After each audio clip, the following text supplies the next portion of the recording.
कहानी को पूरा समझने के लिए कहानी के पहले भाग को ज़रूर देखें। उसका लिंक मैं आपको डिस्क्रिप्शन बॉक्स में दे दूँगी और साथ में कमेंट बॉक्स में पिन भी कर दूँगी, तो आप वहाँ से भी जाकर देख सकते हैं। उनकी गाड़ी एक घर के सामने रुकी जो कि बहुत ही खूबसूरती से सजा था। फूलों की लड़ियाँ और रंग बिरंगी लाइट्स, पर्दे कुछ तो अभी लग भी रहे थे और दौड़ भाग मची थी कामों में। पीयूष ने बैग्स उतारे। शालिनी और रीमा जी दरवाजे पर पहुंची ही थी कि राज सामने से आता दिखा। चाची जी, भाभी, वो मुस्कुराते हुए बोला और रीमा जी के पैर छुए। वो शालिनी की तरफ झुका तो वो हड़बड़ाकर पीछे हो गई। नहीं भैया, हमारे पाँव मत छुइए, हम ऐसे ही ठीक हैं, उसने हाथ जोड़ते हुए कहा तो पीयूष को ना चाहते हुए भी हंसी आ गई। राज भी मुस्कुरा उठा, उसने भी हाथ जोड़ लिए। राज उन सबको लेकर आंगन में आया जहां निधि की माँ, जिसकी शादी थी, उस लड़की का नाम निधि है, मेहमानों के पास थी। रीमा जी उनसे मिलने लगी। शालिनी को क्रिस की पत्नी बताकर वो सबसे मिलवा रही थी। पीयूष जो कि बाहर जाने को हुआ था, शालिनी दौड़कर एक जगह जहां शरबत रखा था एक गिलास उठा लाई और उसके पास आते हुए डांट कर बोली, पहले ये ख़त्म करो फिर जाना। वहाँ भी कुछ नहीं खाया था, बस मुंह फुलाकर बैठे हो गुब्बारे सा, तबीयत खराब हो जाएगी ऐसे तो। मुझे नहीं पीना, बाद में पी लूँगा। पीयूष, अब ज़्यादा हो रहा है तुम्हारा, वो नाराज़गी से बोली और उसके हाथ में ज़बरदस्ती गिलास पकड़ा दिया। पीयूष ने शालिनी को खुद को घूरता पाकर जल्दी से गिलास एक बार में ही खाली कर दिया तो वो मुस्कुरा पड़ी। गुड बॉय, वो उसकी नौज हल्के से खींचते हुए बोली। बस बस, अब आ गया हो तो कुछ काम भी कर लूं भाभी श्री, वो पहले वाले अपने अंदाज में बोला तो शालिनी ने हंसते हुए उसी की अदा में जवाब दिया, अवश्य देवर जी। पीयूष, वो बस स्टैंड चला जा, निधि की कोई दोस्त आने वाली है, दिमाग खराब कर रखा है इस लड़की ने, कब से कि जाकर ले आऊं। उसे ऑटो नहीं मिल रहा और यहाँ इतनी दौड़ भाग की बीच मेरे पास बिल्कुल भी समय नहीं है। पीयूष जैसे ही बाहर निकला, राज उससे आकर बोला, कोई बात नहीं भाई, मैं चला जाता हूँ, लेकिन मैं उसे जानता भी नहीं तो कैसे पता चलेगा कि वो कौन है। पीयूष कंफ्यूज सा बोला, अरे वो वहाँ जो चाय की टपरी है उसी पर होगी और शायद वेस्टर्न ड्रेस पहनी है, समझ ना आए तो निधि को कॉल कर लेना तू। राज अपना माथा रफ करते हुए बोला तो पीयूष ने हाँ में सिर हिलाया। वो कुछ देर बाद उसी जगह पर आकर रुका जहाँ राज ने उसे बोला था। वो इधर उधर देखने लगा, उसे कोई लड़की जैसी उसने बताई थी नहीं दिख रही थी। अपना फ़ोन निकाल जैसे ही निधि को कॉल करने वाला था कि सामने से एक लड़की आई। हे ड्राइवर वेट, मैं निधि की दोस्त, वो हाँफते हुए उसके सामने आकर बोली। गोरा सा रंग, पसीने से उसके बाल गर्दन में चिपके थे और चेहरे पर पसीने की बूंदें मोती सी चमक रही थी। White crop top and black ढीली जीन्स, वो बहुत ही प्यारी लग रही थी। लेकिन उसको ध्यान से देखने के बजाय पीयूष ने जैसे ही ड्राइवर सुना, वो गुस्से और चिढ़न से बोला, ओ मैडम, किस तरफ से मैं आपका ड्राइवर दिख रहा हूँ, आंखें हैं या बटन? अच्छा जी, लड़की देखी नहीं और झूठ बोलना शुरू, कपड़ों से ही लग रहे हो कोई काम करने वाले, खुद को देखना ज़रा ध्यान से। अब जल्दी करो, मुझे गर्मी लग रही है, इस धूप में खड़ा ना हुआ जा रहा। वो उसके हाथ से गाड़ी की चाबी लेकर गेट ओपन किया और अंदर बैठकर जल्दी से एसी ऑन कर दिया। पीयूष ने अब अपने आप पर नज़र डाली। उसकी लाइट येलो शर्ट पर कुछ दाग लगे थे जो घर से निकलते हुए शायद कुछ गिर गया था किसी से टकराने पर, लेकिन उसने ध्यान ही नहीं दिया था। धूप में खड़े होने की वजह से चेहरा भी लाल हो रखा था। उसने एक गहरी सांस भरी और आकर गाड़ी में बैठ गया। कितना बदतमीज है ये लड़का, और इस निधि की बच्ची, इसने बोला था मेरे ड्राइवर भैया बहुत सीधे से हैं, वो लड़की मन में बड़बड़ा रही थी। इस निधि ने भी जाने कैसी कैसी लड़कियों से दोस्ती कर रखी है, इसे तो घर चलकर बताता हूँ। आज मुझे ड्राइवर बोला, मतलब इतना क्यूट सा बंदा, और इसे सीधा ड्राइवर ही बना दिया। वो भी गुस्सा कर रहा था निधि पर। वो घर आए तो लड़की जैसे ही अंदर आई, निधि उसे देखते ही चिल्लाई, प्राची। प्राची और निधि दौड़कर एक दूसरे से लिपट गई। कोई दिक्कत तो नहीं हुआ ना आने में, वो उससे अलग होते हुए बोला। ड्राइवर कत्तई हॉट भेजा था तन ने, लेकिन बड़ा ही चीप था। वो उसके कंधे पर हाथ रखकर बोली। जब तक पीयूष भी आ गया, निधि उसे कन्फ्यूजन से देखने लगी तो प्राची ने पीयूष को अपनी तरफ आने का इशारा किया। अब बोलेंगे आप ज़रा कि आप ड्राइवर नहीं हैं, और वहाँ क्या बोल रहे थे, वो बोली तो निधि ने सर पीट लिया अपना और पीयूष की तरफ देखा जो उसे ही घूर रहा था। पागल, ये मेरे कजिन ब्रदर हैं, पीयूष भाई, वो बोली तो प्राची ने आंखें बड़ी करके उसे देखा।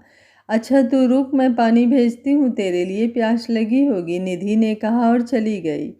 प्राची ने क्यूट सा मुंह बनाया और उसे स्माइल दी, लेकिन पीयूष ने उसे देख बुरा सा मुंह बनाया और चला गया।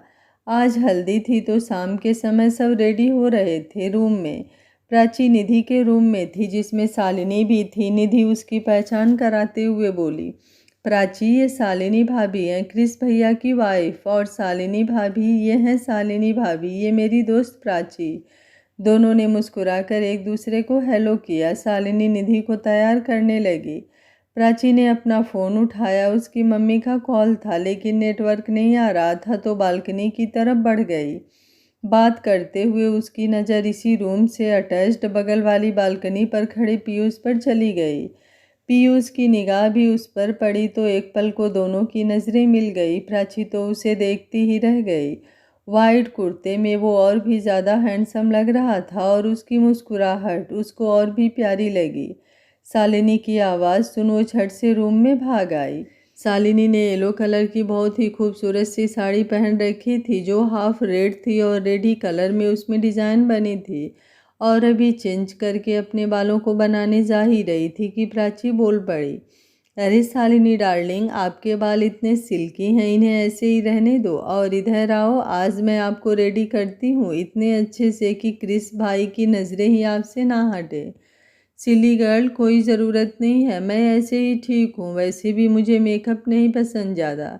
शालिनी उसके गाल पर हल्के से चपत लगाते हुए बोली, हाँ तो इतना भी नहीं करूँगी, बस थोड़ा सा, प्लीज़ प्लीज़, वो जिद करते हुए बोली तो शालिनी अपनी हार मानते हुए ड्रेसिंग के सामने बैठ गई और प्राची उसे तैयार करने लगी। कुछ ही देर में प्राची ने उसे इतने अच्छे से तैयार कर दिया था कि शालिनी भी एक बार खुद को देखकर यकीन नहीं कर पाई कि ये वो ही है। ये मैं ही हूँ ना, शालिनी हैरान सी बोली।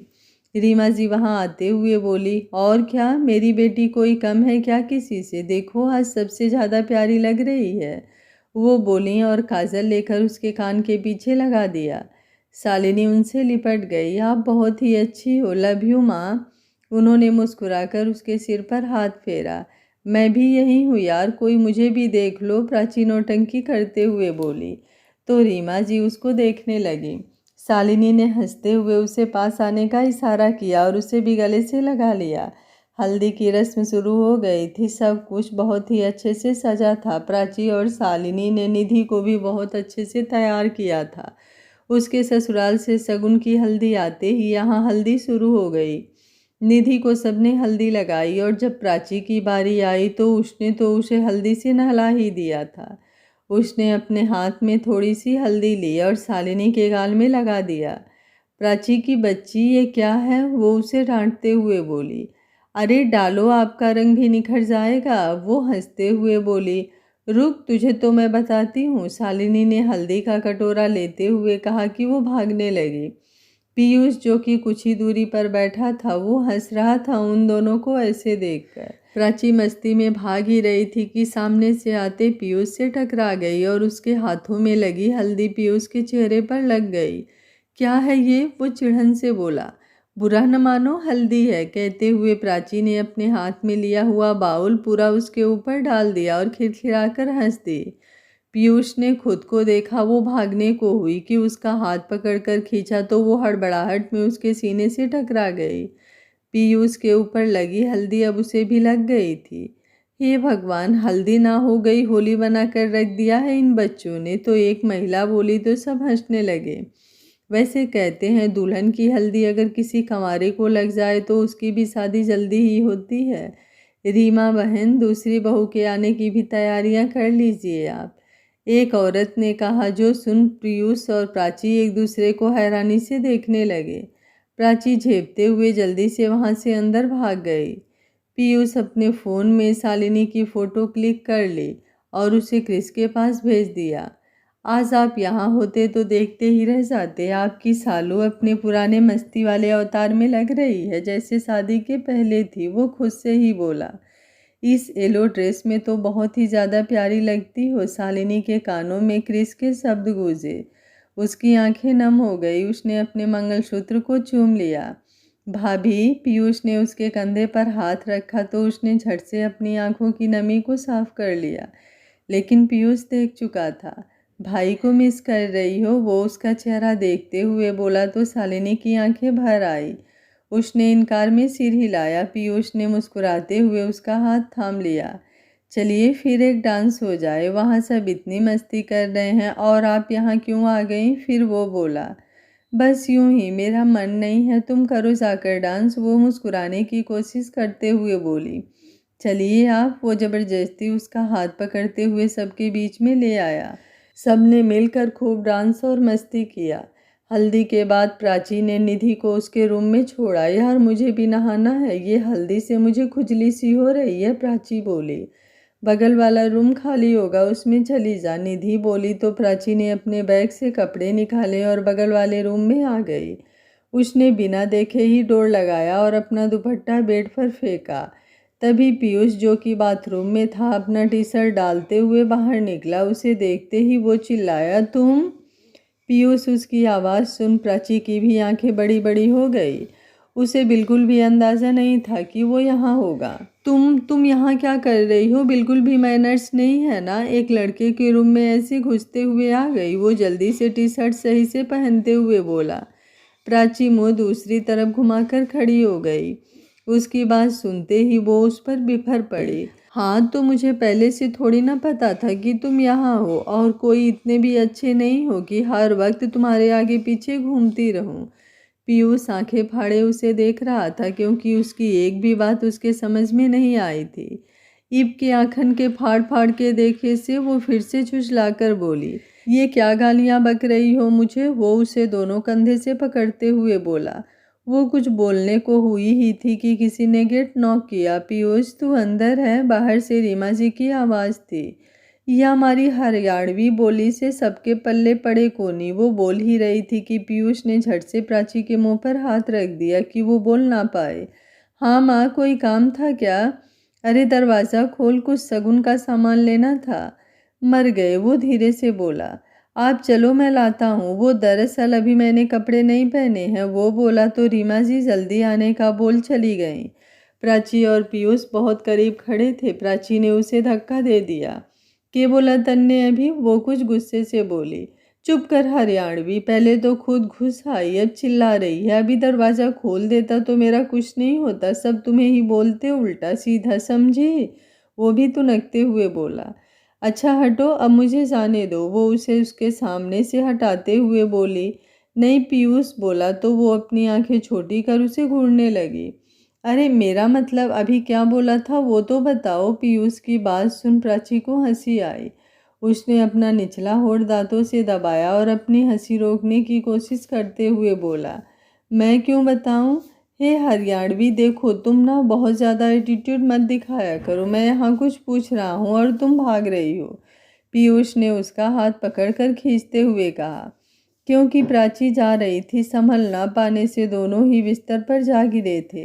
प्राची के होठों ने अनजाने ही पीयूष की गर्दन को छू लिया था। पीयूष ने अपनी आंखें बंद कर ली। उसे बहुत अलग सा एहसास हुआ उसके स्पर्श से। दोनों ही इस सिचुएशन से अनकम्फर्ट फील कर रहे थे। प्राची जल्दी से उठने को हुई कि उसकी चैन पीयूष की टी शर्ट की बटन में फंस गई। आराम से मोटी, अब क्या तोड़ेगी मुझे? पीयूष ने हंसते हुए कहा। प्राची फिर से उसके ऊपर गिर पड़ी थी। प्राची अब सब भूल कर उसे मारने लगी थी। वहीं पीयूष की हंसी बंद नहीं हो रही थी। के बोली तन्ने, मैं मोटी? वो उसे मारते हुए बोली। अबे बस बस हरियाणवी, पीयूष ने उसकी चैन को निकालते हुए कहा। वो उठकर खड़ी हो गई। पीयूष उसका चेहरा देख हंस रहा था। वहीं प्राची ने अब गुस्से से उसके पैर पर दे मारा। आउच! वो पैर पकड़ लिया। भागो यहाँ से, मुझे चेंज करना है। वो पीयूष को रूम से बाहर धक्का देते हुए बोली और जैसे ही वॉशरूम जाने को मुड़ी, किसी ने नॉक किया। उसने जाकर डोर खोला तो पीयूष था। तुम्हें तो मैं वो बोल ही रही थी कि पीयूष ने उसे अनसुना करते हुए एक साइड किया और अंदर रूम में आकर रखे कुछ बॉक्सेज उठाए। बाय, वो उसे देखते हुए बोला और चला गया। आह बंदर, वो पैर पटकते हुए बोली और नहाने चली गई। प्राची अब बाहर आई तो मेहंदी की रस्म होनी थी कुछ देर बाद शाम को। बहुत भूख लगी है यार, वो निधि के पास आकर बोली। बैठो, मैं ले आती हूँ तुम्हारे लिए, बोलो क्या खाना है तुम दोनों को, शालिनी वहाँ आकर बोली। अरे नहीं, आप परेशान मत होइए, मैं किसी को बोलती हूँ, निधि शालिनी को अपने पास बैठाते हुए बोली। भाभी, पीयूष उसे ढूंढते हुए आवाज़ लगा रहा था। हाँ पीयूष, शालिनी उठते हुए बोली। आपको आंटी बुला रही हैं, वो बोला। मैं जाती हूँ। अच्छा सुनो, तुम प्राची को कुछ खाने को लाकर दे दो, उसे भूख लगी है, शालिनी ने कहा और बिना उसका जवाब सुने ही वहाँ से चली गई। बोलो क्या चाहिए महारानियों, वो उनके पास आते हुए बोला। भाई, निधि उसे देखकर चिढ़ते हुए बोली। चुप कर और बाहर चलकर खा ले, सब वहीं खा रहे हैं, मैं लाकर नहीं देने वाला, बहुत काम है मुझे, भी पीयूष बोला।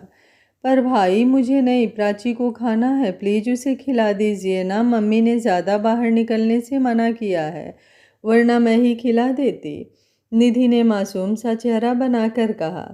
बस बस, अब ज़्यादा इमोशनल ब्लैकमेल मत कर, वो उसके सिर पर हल्के से मार कर बोला। क्या खाना है आपको, वो प्राची की तरफ मुड़ते हुए बोला। गोलगप्पा, टिक्की, आइसक्रीम, वो सब बोल ही रही थी। जाने किस जन्म की भुक्खड़ है, वो धीरे से बुदबुदाकर बोला और लाने चला गया। मेहंदी की रस्म भी हो चुकी थी। ऐसे ही मस्ती और हंसी खुशी के साथ शालिनी ने भी क्रिस का नाम मेहंदी से अपनी हथेली में सजाया था। वो रूम में लेटी थी, सब सो चुके थे लेकिन उसे नींद नहीं आ रही थी। निधि अपने होने वाले पति से बात कर रही थी। शालिनी छत पर चली आई जहाँ ठंडी हवा थी। 2 दिन से जब से वो यहाँ आई थी, क्रिश ने एक बार भी बात तक नहीं हुई थी। 12:30 बज चुके थे, कॉल करूँ या नहीं, वो सो गए होंगे, एक बार करके देख लेती हूँ, वो खुद से ही बोली और उसने क्रिस का नंबर डायल कर दिया। उसका नंबर बिजी आ रहा था। इतनी रात तक तो वो सो जाते हैं, फिर बिजी, इस वक्त उसका सिर जैसे घूम सा गया था। 10 मिनट बाद उसने फिर से नंबर मिलाया और इस बार भी बिजी था। उसकी आंखें भर आई और पीहू का ख्याल मन में कौंध उठा। क्रिस तभी बिजी होता था ऐसे जब वो उसकी ज़िंदगी में थी। तो क्या वो फिर से आ गई है, उसकी आंखें ये सोचकर ही आंसुओं से भर आई। उसके हाथ में लिया हुआ फ़ोन बजने लगा। क्रिस की कॉल थी। उसने एक गहरी सांस लिया और अपने आंसू साफ करते हुए कॉल रिसीव की। सालू, इस वक्त कॉल किया तुमने, सब ठीक है ना वहाँ, माँ, पीयूष, तुम? लो साउंड कर रही हो, तबीयत ठीक है ना?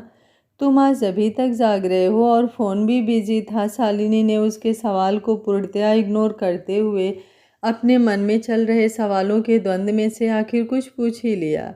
दरअसल वो एक दोस्त का फ़ोन आ गया था तो उसी से बात करने में समय का पता ही नहीं चला। फिर तुम्हारी कॉल आने लगी। डिस्टर्ब कर दिया होगा मैंने, बात कर लो आप अपने उस खास दोस्त से जिससे बात करने के लिए इतनी रात को भी जागे हो, वो बोली। उसकी बातों में ताना साफ नजर आ रहा था, जाने किस लहजे में आज उसके शब्द जा रहे थे। शक कर रही हो मुझ पर? कृष्ण ने बिना किसी भाव के गंभीर होकर पूछा। तो शालिनी को एक पल को कोई जवाब नहीं सूझा। हाँ, आज वो शक ही तो कर रही थी अपने पति पर, अपने प्यार पर, अपने क्रिस पर, जिसे वो जाने कितने समय से जानती थी। बस एक लड़की को उस दिन देख लेने से, बिना कुछ पता हुए, बस उसने क्रिस पर नाराज़गी निकाल दी थी। सालू, बोलो, भरोसा नहीं है ना तुम्हें मुझ पर? नहीं, ऐसी ऐसी कोई बात नहीं है, बस वो पता नहीं कैसे मैं, आई एम सॉरी, वो अटकते हुए बोली। उसकी आवाज़ में मायूसी थी जो क्रिस भी महसूस कर पा रहा था। उसने बिना कुछ कहे ही फ़ोन काट दिया और शालिनी का फ़ोन बीप हुआ। उसने देखा क्रिस ने कॉल रिकॉर्ड भेजे थे और वो शायद अभी थोड़ी देर पहले किसी विवेक से बात कर रहा था। क्रिस प्लीज़ यार, मैंने कॉल डिटेल्स नहीं मांगी थी, तुम क्यों? क्योंकि मैं हमारे रिश्ते में कोई शक नहीं चाहता, जो बात हो सीधे तौर पर रखनी पसंद है, ये तुम भी जानती हो। मुझे तो नींद आने से रही, अब तुम सो जाओ, कल शादी है, भाग दौड़ में थक गई होगी, गुड नाइट। क्रिस ने मैसेज किया और फ़ोन ऑफ करके रख दिया। कान्हा जी, मैंने इन्हें नाराज कर दिया, अब क्या करूं? आप जानते हैं ना कि मैं कितना प्यार करती हूँ इनसे, और डर लगता है बस मुझे कि कहीं कोई अलग ना कर दे हमें। वो फ़ोन पर अपनी पकड़ कसते हुए बेचैनी से बोली।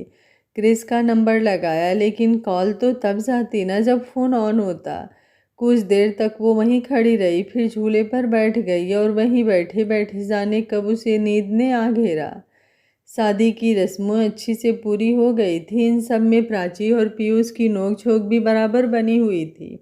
निधि भी पूरे रीति रिवाज से अपने ससुराल के लिए विदा हो गई थी, एक नए सफ़र के लिए। मेरे रूम में क्या कर रही हो तुम? कहीं कुछ चोरी करने तो नहीं आई थी ना? पीयूष ने प्राची को रूम में खड़े देखा तो आते हुए बोला।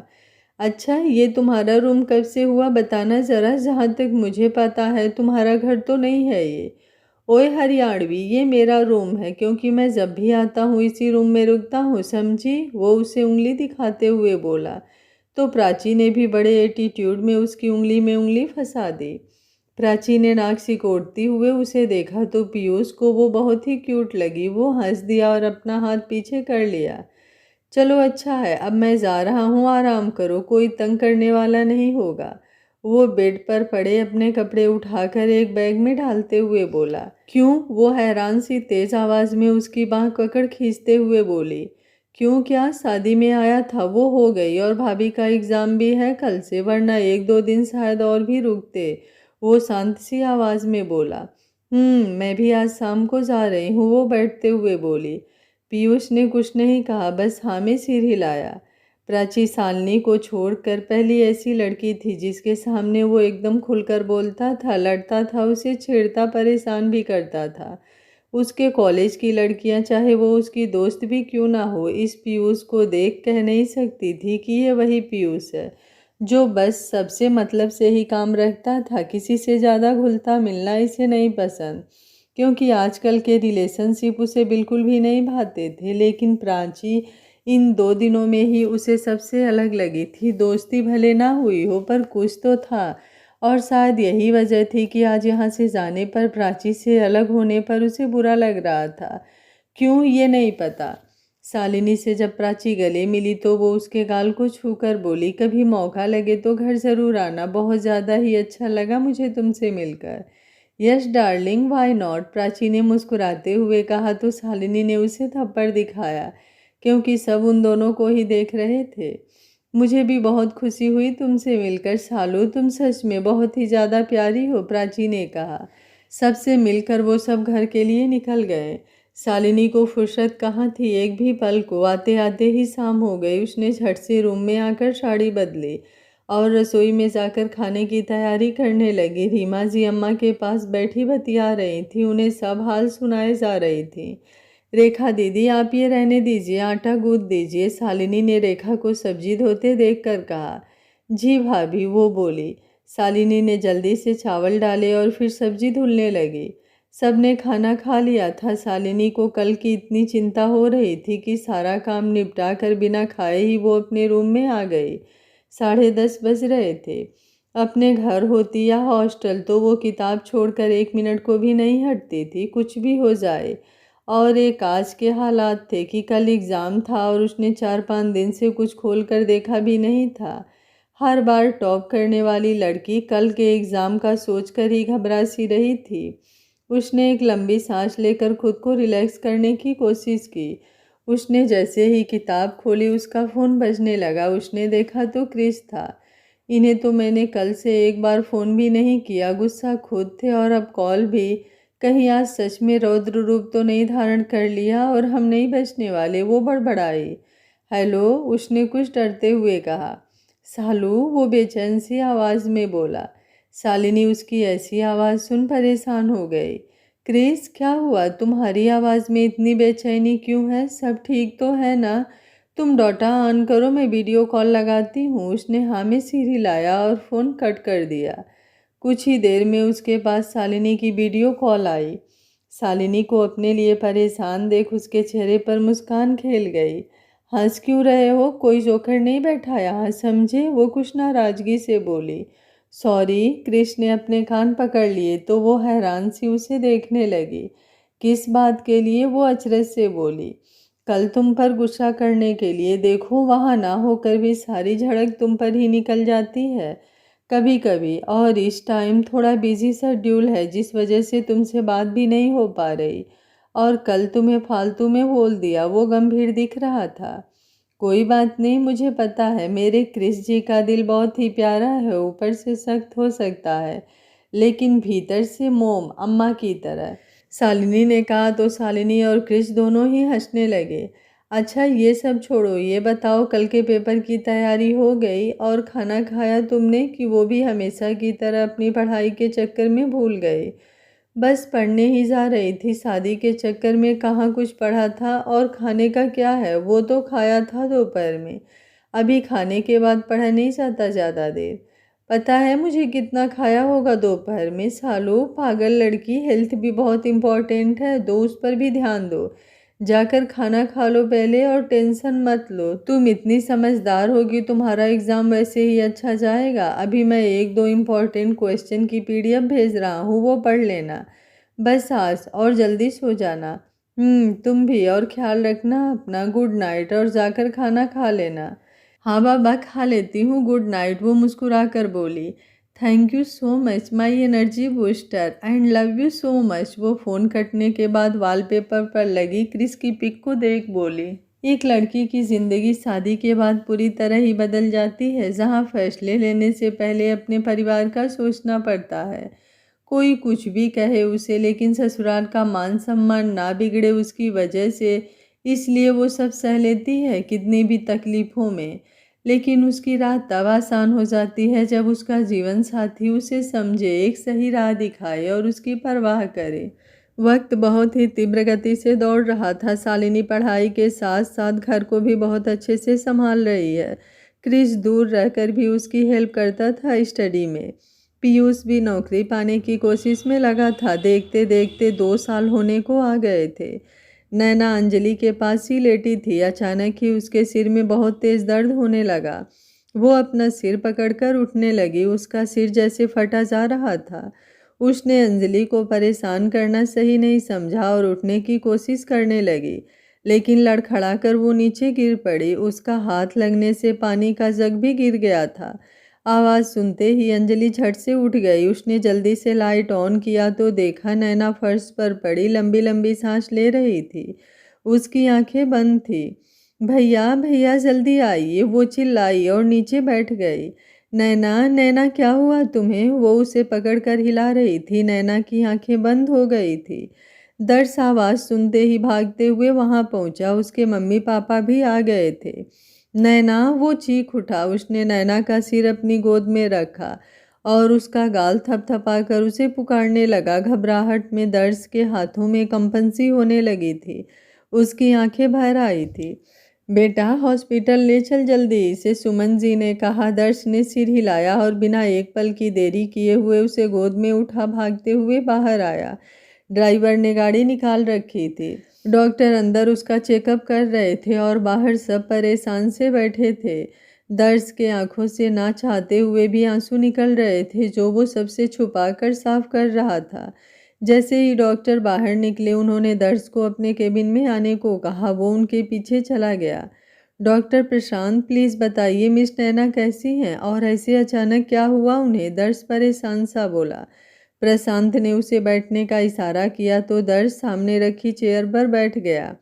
डॉक्टर, दर्श, उनका क्लॉट बहुत बढ़ चुका है और अगर जल्द से जल्द सर्जरी नहीं हुई तो जान भी जा सकती है, और उसी वजह से वो बेहोश भी हुई थी, डॉक्टर प्रशांत ने कहा। दर्श ने में सिर हिलाया। उसकी आंखों से जिद्दी आंसू निकल ही आए। दर्श, काम डाउन। एक डॉक्टर होकर इस तरह रिएक्ट कर रहे हैं आप? सोच समझकर फैसला लीजिए। प्रशांत ने उसका हाथ थपथपाकर कहा। उन्हें होश आ गया है क्या? दर्श ने खुद को मजबूत करते हुए कहा। 2-3 घंटे में आ जाएगा, डॉक्टर ने कहा तो दर्श थैंक यू बोलकर बाहर निकल गया। मॉम, आप अंजू घर जाइए, मैं हूँ यहाँ।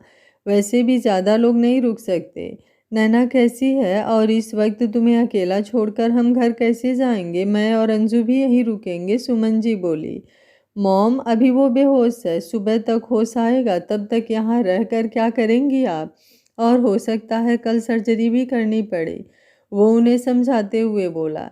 सुमन जी उसके बार बार समझाने पर घर जाने को मान जाती हैं, लेकिन उससे पहले नैना को देखना चाहती थी तो वो उससे मिलने चली जाती हैं, जो अभी बेहोशी थी। भैया आपका प्यार इतना कमज़ोर नहीं, प्लीज़ हिम्मत रखिए, कुछ भी नहीं होगा। उन्हें ठीक होना होगा, आपके लिए, हमारे लिए, हम सबके लिए। अंजलि ने दर्श के कंधे पर हाथ रखकर कहा तो वो कसकर रो पड़ा और उसके गले लग गया। अंजू उन्हें कुछ हो गया तो मैं खुद को कभी माफ़ नहीं कर पाऊंगा, उनके बिना जीना नहीं होगा मुझसे बच्चा, वो भी खड़ते हुए बोला।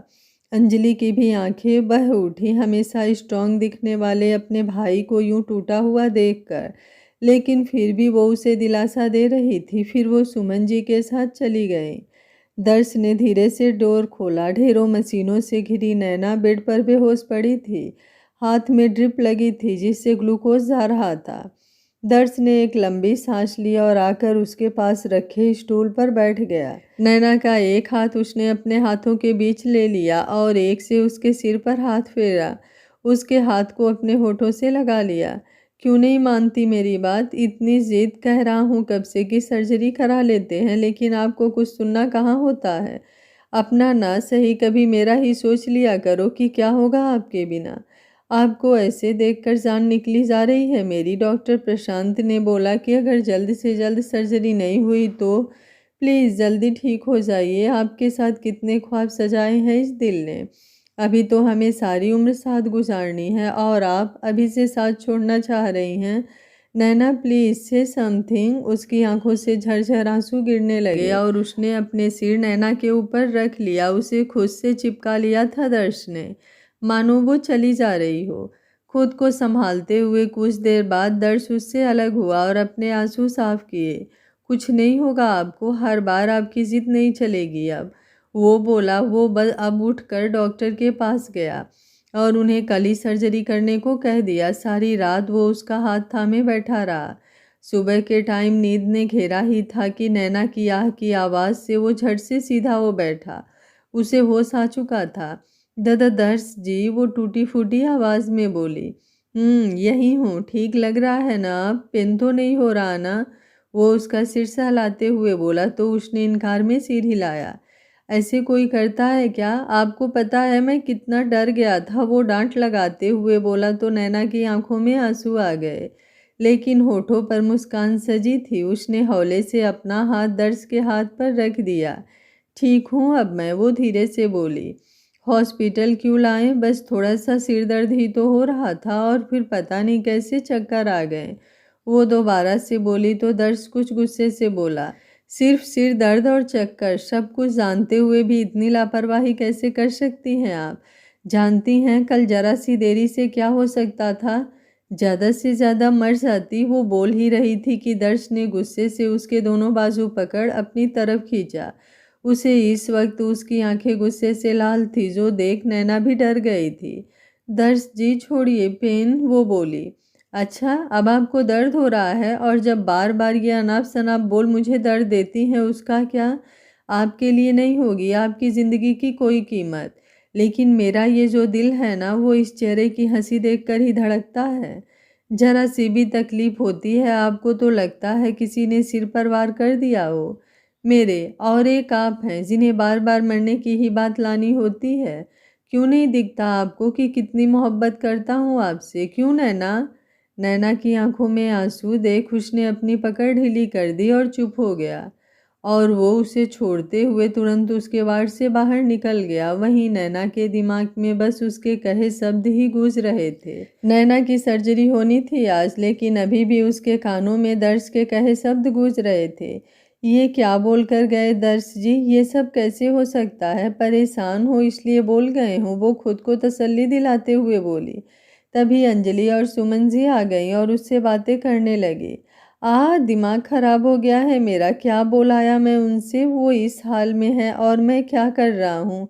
इतना गुस्सा? दर्श अपना सिर पकड़ते हुए बोला। नैना आपकी सर्जरी होनी है तो तैयार रहिए, दर्श कुछ देर बाद वहां आते हुए बोला। नैना ने उसकी तरफ देखा भी नहीं, बस हमें सिर हिलाया, जो दर्श को बहुत बुरा लगा। उसका यूं उसे इग्नोर करना, लेकिन वो कुछ नहीं बोला। उसकी सर्जरी हो रही थी, लेकिन वो बाहर परेशान सा टहल रहा था, क्योंकि डॉक्टर ने कहा था कि सर्जरी के बाद उसकी मेमोरी भी जा सकती है। शालिनी अपने मायके गई थी, क्योंकि शादी के बाद वैसे भी उसे ज़्यादा समय नहीं मिलता था। कभी क्या तो कभी क्या। दिवाकर जी ने फ़ोन करके उसे आने को कहा और सुमेश जी से भी बात की, तो वो मना नहीं कर पाए। लेकिन उसके जाने के साथ ही घर की रौनक भी जैसे चली गई थी।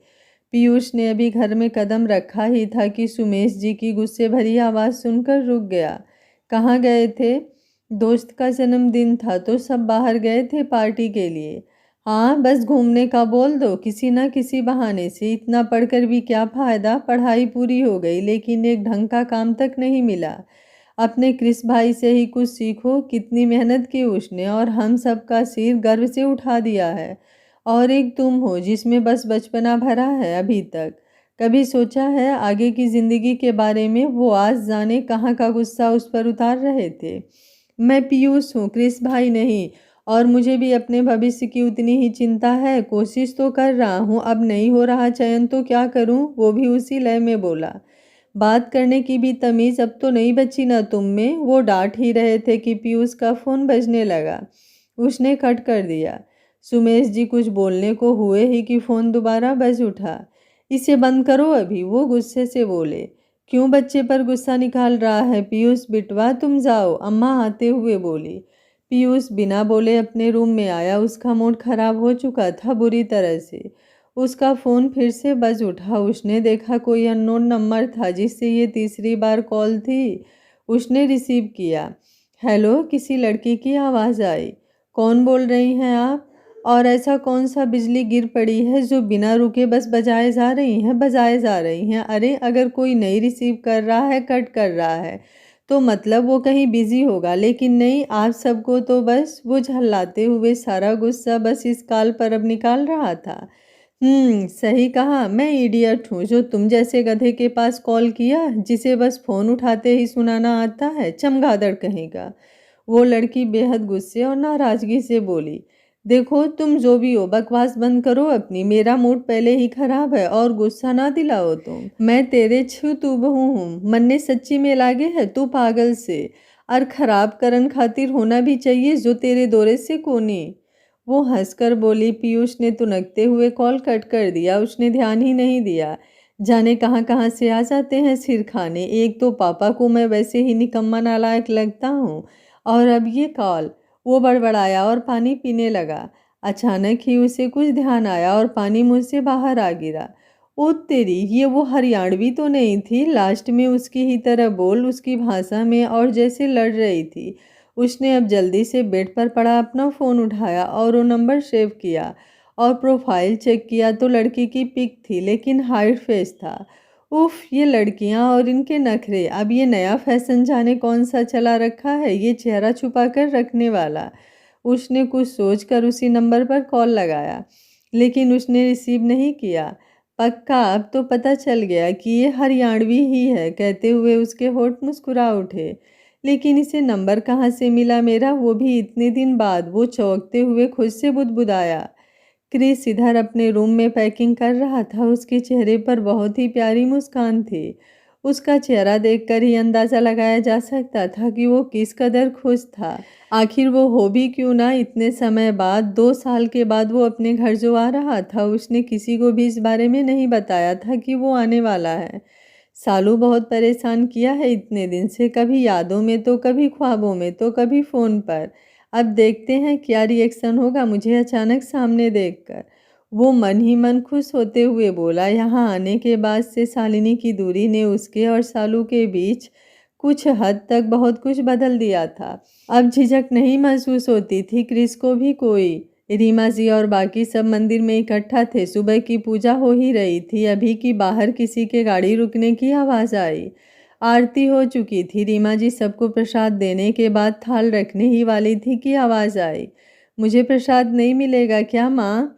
क्रिस की आवाज़ सुनते ही सब खुश हो उठे। रीमा जी की तो आंखें भर आई। लल्ला, तू यहाँ सच में? अम्मा बोली। जी अम्मा, आपका लल्ला अब हमेशा के लिए आ गया है आपके पास। क्रिस ने बैग रखा और आकर उनके पैर छूकर बोला। अम्मा ने स्नेह से उसे सीने से लगा लिया और उसके चेहरे को प्यार से चूम लिया।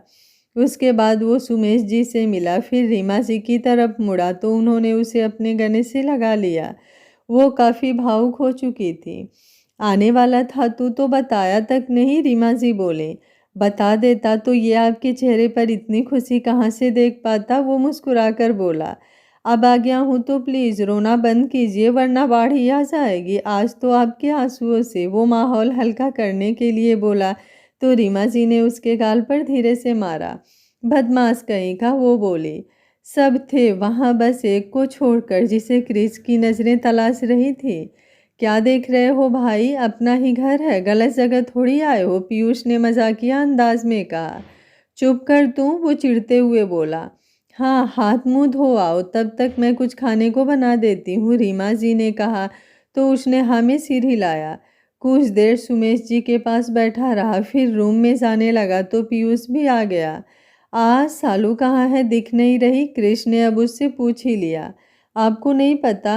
अगर पता होता तो पूछता तेरे से। क्रिस का चेहरा देख पीयूष को हंसी आ रही थी।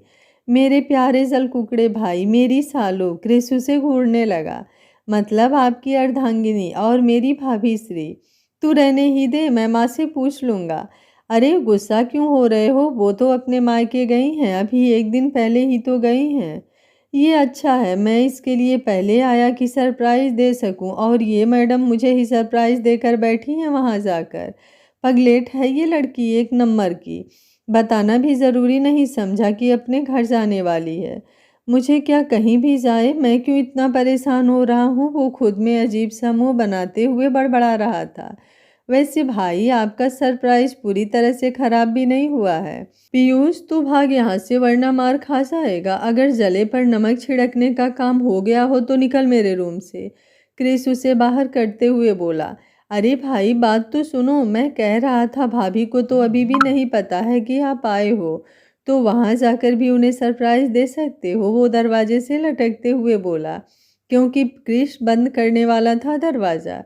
क्रिश ने उसके मुंह पर ही दरवाज़ा बंद कर दिया। दरवाज़ा बंद करते ही उसे ख्याल आया, नॉट बैड आइडिया पीयूष, कभी कभी तू भी काम की बात कर ही लेता है। अजीब इंसान है ये भी, इनकी हेल्प भी करो तब भी अकड़ दिखानी रहती है, सालू के खड़ूस, कहकर वो खुद ही हंस दिया।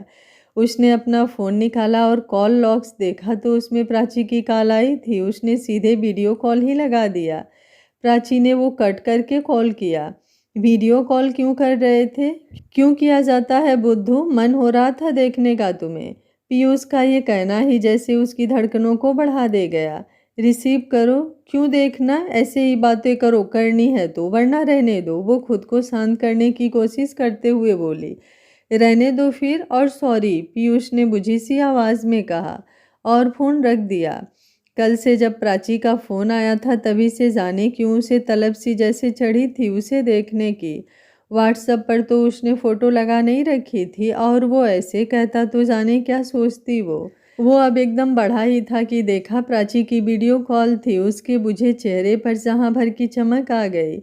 उसने झट से कॉल रिसीव कर लिया। प्राची ने रेड क्रॉप और ब्लैक शॉर्ट्स डाले थे, बाल हमेशा की तरह खुले ही थे, कुल मिलाकर वो बहुत ही ज़्यादा सुंदर लग रही थी। उसके गोरे से रंग पर लाल क्रॉप टॉप बहुत ही जच रहा था।